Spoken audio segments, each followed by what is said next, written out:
Summer's supposed to be the easy season. So why are so many people quietly Googling a therapist between summer Fridays? Because more daylight doesn't fix the hard stuff. Sometimes it just turns the volume up. Grow does therapy differently. Therapy is not only for when you're in crisis.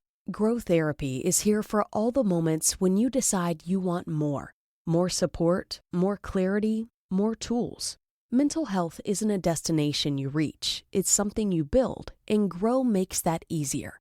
Grow connects you with thousands of high-quality licensed therapists across the U.S., offering both virtual and in-person sessions, nights and weekends. You can search by what matters, like insurance, specialty, identity, or availability, and get started in as little as 2 days. There are no subscriptions, no long-term commitments. You just pay per session. Grow helps you find therapy on your time. The therapist you want takes your insurance on Grow. Grow accepts over 125 insurance plans. Sessions average $21 with insurance, and some pay as little as $0 depending on their plan. Visit growtherapy.com/book now today to get started. That's growtherapy.com/book now. growtherapy.com/book now. Availability and coverage vary by state and insurance plan. 911, what's the nature of your emergency?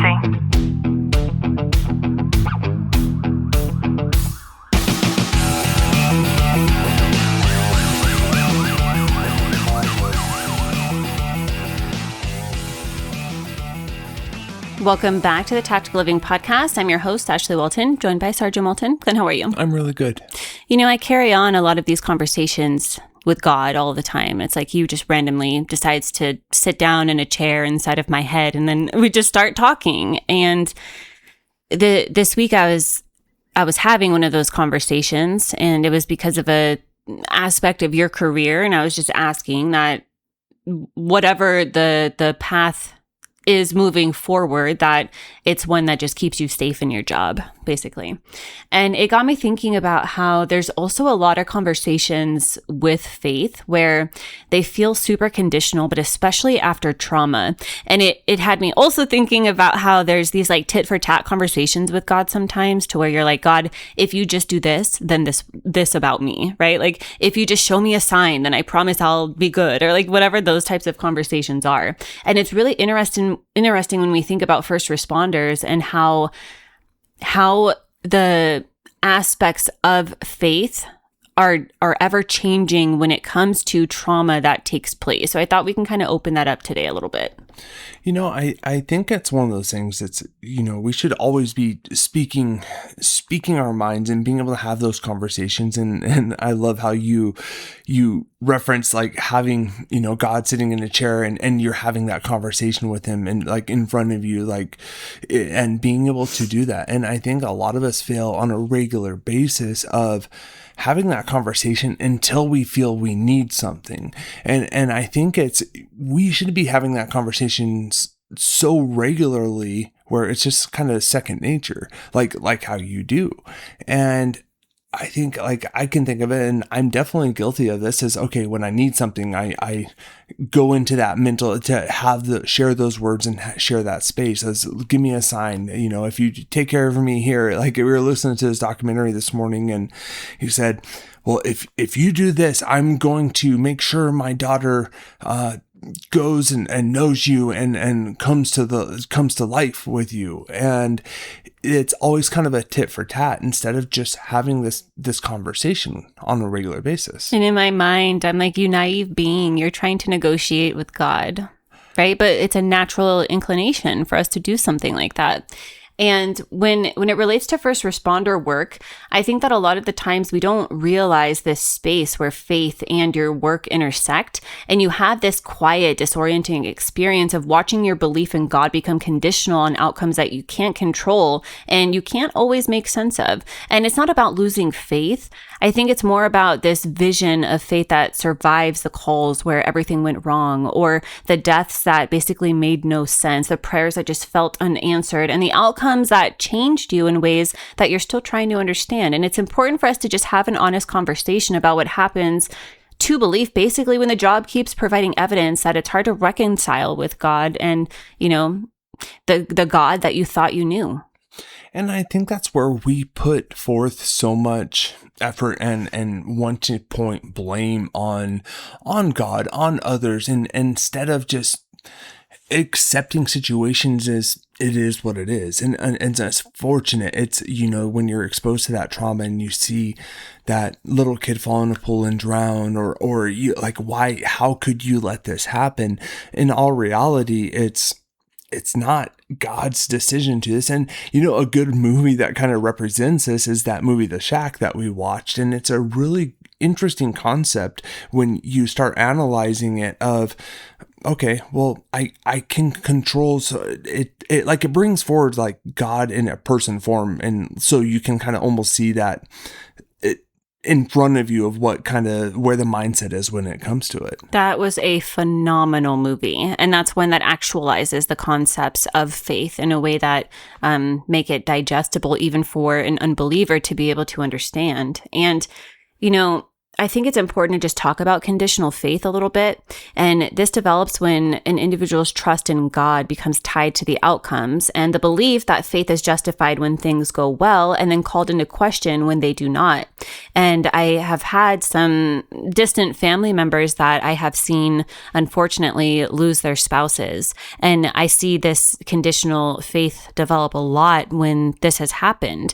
God, how could you have taken them away from me? And these are people that had been some of the strongest believers in God that I had known up until that point. And it was like, okay, God, well, now I hold this animosity towards you. Now I am unfaithful because of how mad I am at you.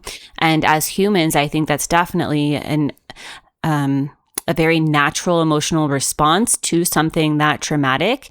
And because this is natural, I think it's also important to kind of dissect in the first responder realm how a lot of these unnatural experiences that first responders have to see and take part in on a regular basis might too stir up some of these feelings. And I think that's why it's so important, like what we talked about in previous episodes, is this is all information. It's being able to gather this information and being able to adapt and affect the outcomes on the back end. When you start absorbing this information and is figuring out your response towards things, how can you prevent this in the future? You could just throw up your hand and say, I'm never going to prevent these incidents from happening again. Or you could start digging in deeper and saying, you know what? I can start a public information campaign, and I'm just going to use the kid drowning in the pool as an example. It's such an unfortunate event, but I'm going to dig my heels in. I'm going to start doing this public information thing. Is I don't need to go expose my trauma, but I can go and expose of this is how you can protect your children from this happening to them. Yeah, I actually really, really like that idea and that you brought that up. And some ways that we might not realize that this kind of thing is impacting us is maybe you're praying less because prayer stopped feeling like it changed anything, or you're avoiding going to church or any kind of spiritual community because it feels like you're disconnected from your reality. And for a lot of people, they might feel like they're angry at God without feeling safe enough to be able to say that out loud. And some people too, they believe intellectually while feeling emotionally distant from that belief. And I myself struggled with that for a very long time. I had this come to me, and as you were speaking, I was like, I have to say this, is we need to stop thinking God works for us, and we need to let him work through us. And that's where I think when we start understanding that and bringing forward this response of, okay, I can make an impact and a change in these dynamics instead of just sitting down and being upset about the situation we're in. I started to get into this new thing where instead of just like, hey, God, I'm thankful for all my things, like whatever my kind of script is for prayer, to where I ask God how he's doing. And I just sit in that silence of just curiosity. And that's the perfect example of it. It's holding that space and being there and just it's changing your perception on who and what God is for yourself. There's a lot of ways to be able to rebuild that trust with God after trauma changes your faith. And I think the first is to just bring the honest version of your faith forward and not necessarily the acceptable one. And God is not served by the version of you that has it all together. I think that he meets you where you actually are. And so it's important to just name the specific moments that damaged that trust to begin with. Yeah, when you start identifying that and you start controlling your response to any and all situations, that relationship, your mindset completely shifts on any and everything.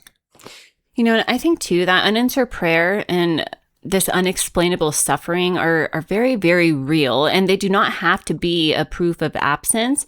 So it's important to just find a spiritual community that has room for doubt and complexity. And for some people, that might mean a physical entity. You know, for some people, it might be like myself, where it's my relationship with God is an incredibly, incredibly private and intimate one. And I think it's important to just find what is going to work the best for you in order to make sure that whatever it is that you once lost and perhaps want to regain again when it comes to your faith-filled relationship, that you can actually achieve that. And as you said, and it's so interesting to like really look at this information like that we're talking about right now. It's like when you said that unanswered prayer, this unresolved issue, right? Is it unanswered? Or is it not the resolution we were expecting? And I think everything is always answered one way or another. And it's when we hold on to the outcome of whatever it may be, we need to point the finger, we need to blame, instead of owning that and being able to adapt and achieve something higher from it. Because anything and everything that happens to us in our lives expectedly is the outcome of prior decisions. Sorry. Yeah. And like the best things that have ever happened to me are always those, so to speak, unanswered prayers, right? The things that didn't go as planned, the things that I never saw coming. And if only we just sit back and we kind of assess like, wow, when has that happened in my own life before? I think you too might find that that's how it always pans out. I hope you've gotten some value out of today's episode. If you have, do us a favor, drop a review, subscribe down below. And as always, know that I'm sending you a long, tight hug from my home to you. Ready to love your floors again? At S&G Carpet & More, choose from waterproof LVP, carpet, hardwood, and laminate, expertly installed start to finish. Visit sgcarpet.com. S&G, more than carpet, where quality is affordable. Yours.